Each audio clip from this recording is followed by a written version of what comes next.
An unmissable attraction in Rome is about as unmissable as you are going to find. And this famous old city is packed with iconic spots that most cities would give their right arm for. Okay, cities don't have arms, but you get the point. The Eternal City stands head and shoulders above most for historical and cultural might, and the best attractions in Rome are seriously impressive. If you are new in our channel, don't forget to subscribe and hit that like button and ring the bell for more updates. You'd be forgiven for thinking Rome can't possibly deliver on all its hype. Well, prepare yourself because it hits all the notes and then some. These are the most essential attractions in Rome. Your ultimate Eternal City bucket list. Number 10. Spanish Steps. Piazza di Spagna takes its name from the Spanish embassy to the Vatican, but is chiefly celebrated for the elegant cascade of stairs down from the Church of Trinita dei Monti. Known in Italian as the Scalinata di Trinita dei Monti, the English grand tourists refer to them as the Spanish Steps. At the foot of the stairs is a delightful boat-shaped fountain, the Barcaxia. It's ingeniously sunk below ground level to compensate for the low pressure of the delicious aqua virgine that feeds it. The steps are best seen first thing in the morning before the crowds arrive. Number 9. Museo degli Arapaces. Now in a striking and luminous container, Augustus' great monument, the Arapaces Augusta, was inaugurated in 9 BC. This altar of Augustan peace celebrated the end of the civil war and strife that had characterized the last years of the Republic and the wealth and security brought by Augustus' victories. It was designed to overlook the urban stretch of Via Flaminia and now Via del Corso, by which Augustus had re-entered the city after 3 years' absence in Spain and Gaul. Outside, the flank of the building towards Piazza Augusto Imperator bears the fascist air inscription of the Res Gestae, Augustus' testament to his things done. Number 8. Fontana di Trevi. Worm your way through the heaving crowds of its tiny piazza, and you'll see why everyone makes such a fuss about the Fontana di Trevi. Basking in the glow of constant camera flashes, Trevi's gleaming travertine looks stark beneath the roaring washes of water. The sculpture itself is a fantastical scene of conch-blowing tridents, sharp rocks, and flimsy trees, all bursting from in front of the wall of the Palazzo Poli. No one knows why people started chucking coins in the water, but you probably should. It gets drained once a week, with all the money going to the Italian Red Cross. Our top tip: avoid the crowds by going as late or early in the day as possible. Number 7. Santa Maria in Via. Perk yourself up with a cup full of miraculous water in the Church of Santa Maria in Via. In 1286, a stone bearing an image of the Virgin's face floated to the surface of a well, over which this church was later built. And locals and visitors alike are still going crazy for the water. Number 6. Musei Capitolini. This is the city that has nurtured the art of Michelangelo.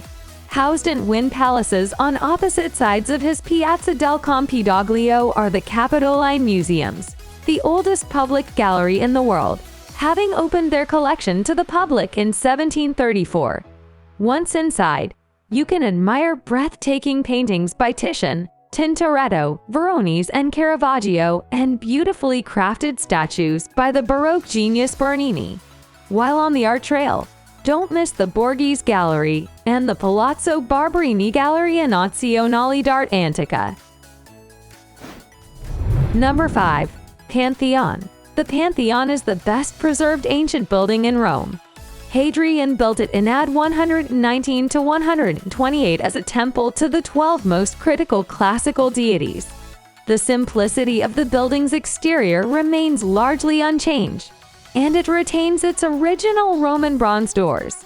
Inside, the Pantheon's glory lies in the dimensions, which follow the rules written by the top Roman architect Vitruvius. The diameter of the hemispherical dome is equal to the height of the whole building.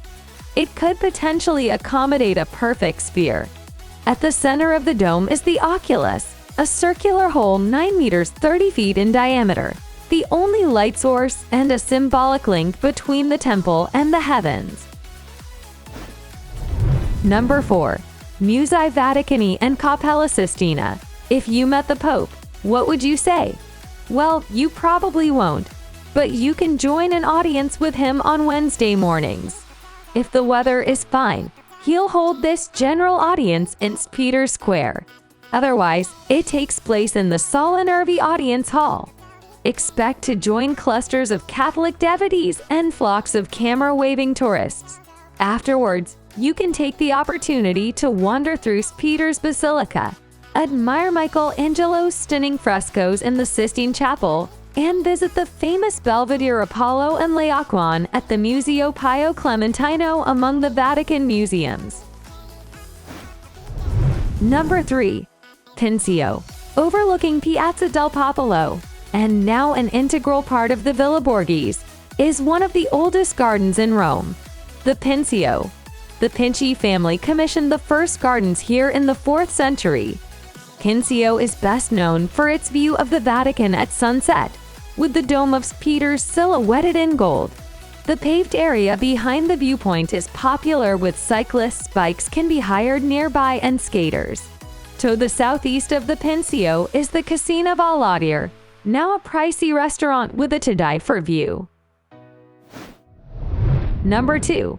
Foro Romano and Palatino. The oldest of Rome's fora, the Foro Romano Roman Forum, was once the center of state ceremony, commerce, law, and bureaucracy. Above the Colosseum to the west, and visited on a cumulative ticket with the Foro Romano, and the Colosseum is Rome's birthplace, the Palatine. Later, the Palatine became the home of the movers and shakers of both the Republic and the Empire as sumptuous palaces were built. The choice of location was understandable. The Palatine overlooks the Foro Romano yet is a comfortable distance from the disturbance and riffraff down in the valley. Number 1. Colosseum. The Colosseum is a monument of epic proportions dating from AD 72. Stories of gory battles between gladiators, slaves, prisoners, and wild animals have emerged from this Flavian amphitheater with a seating capacity of over 50,000 people. Nowhere in the world was there a larger or more glorious setting for mass slaughter. This is a necessary pilgrimage for history buffs, and the ideal starting point to take in the Roman remains of the city. The jaw-dropping Forum, the Domus Aurea, and the Pantheon.